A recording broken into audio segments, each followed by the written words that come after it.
Le bilan du marché avec Rémi le courtier. Salut tout le monde, nouvelle intro, nouveau mois, novembre 2025, Rémi Lavergne avec vous pour le bilan du marché résidentiel du Grand Montréal. On va sauter dans le vif du sujet parce qu'il y a encore beaucoup de choses à traiter aujourd'hui. Je prends cet article du Journal de Montréal qui titrait « Le marché immobilier replie des ventes à Montréal au mois de novembre ». Qu'est-ce que mon association détaille un petit peu? Premier essoufflement des ventes ouvre la porte à davantage d'options pour les acheteurs. On va y mettre un petit bémol bientôt. Qu'est-ce que ça dit tout ça? Qu'est-ce qui s'est passé en novembre? Ben, c'est 8% de moins de ventes par rapport à l'an passé, novembre 2024.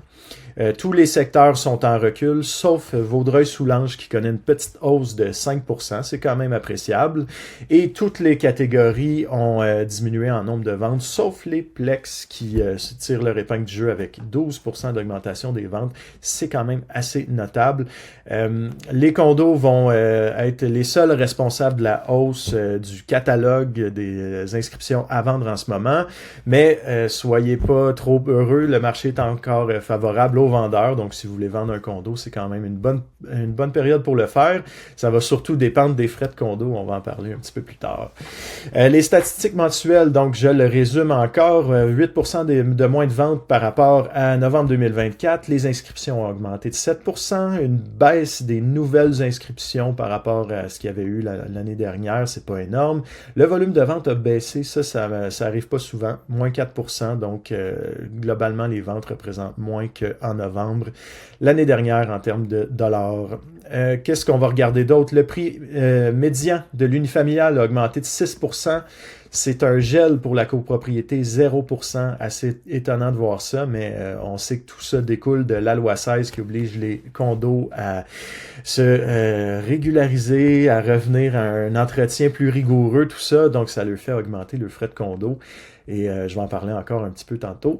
Les Plex augmentent le prix de 11%, donc c'est une forte hausse pour les Plex. Qu'est-ce qui s'est passé? Si on suit le graphique en plus pâle au niveau des ventes, ben, par rapport à octobre qui vient de passer, on a une diminution. C'est pas anormal, faut se dire à toutes les années, ça arrive à la fin de l'année. Décembre est le pire mois, novembre suit un peu derrière.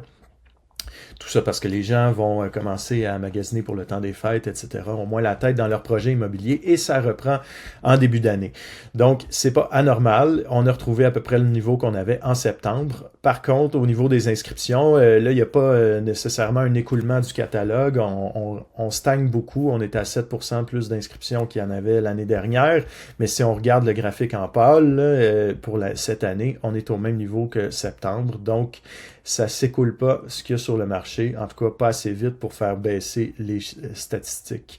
Au niveau de l'unifamilial uniquement, les ventes ont reculé de 13%, donc ça en est beaucoup moins vendu. Le nombre de propriétés en vigueur a diminué de 1%, ce qui fait que le prix a augmenté de 6%. Et le délai de vente a diminué de 10 jours. C'est un petit peu plus rapide, donc toujours assez favorable au niveau des vendeurs pour l'unifamilial. La copropriété, ça va être un portrait complètement différent. Les ventes ont baissé de 8%. Les inscriptions, le catalogue a grossi de 17%. C'est énorme. Le prix n'a pas bougé depuis l'année dernière et par rapport au mois dernier, il y a même une petite baisse. Est-ce que c'est une tendance qui se dessine? On va suivre ça dans les prochains mois. Ça se vend quand même un petit peu plus rapide que l'an dernier, donc ce qui est probablement sexy aujourd'hui ou attirant pour les acheteurs, c'est des frais de condo abordables. Les ventes pour les Plex maintenant ont monté de 12%, c'est énorme. Les inscriptions ont baissé d'1%, c'est pas tant que ça va quand même.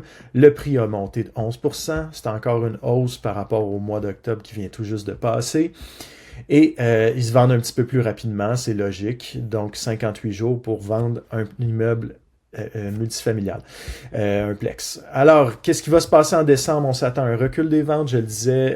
Je vais vous souhaiter déjà un joyeux temps des fêtes et un joyeux Noël et une belle année. Je vous souhaite aussi de pas trop être la tête d'un gros projet d'immobilier. Ça va reprendre en janvier. Soyez sans crainte. Si vous êtes acheteur, peut-être vous allez trouver une aubaine dans le mois de décembre. Restez à l'affût.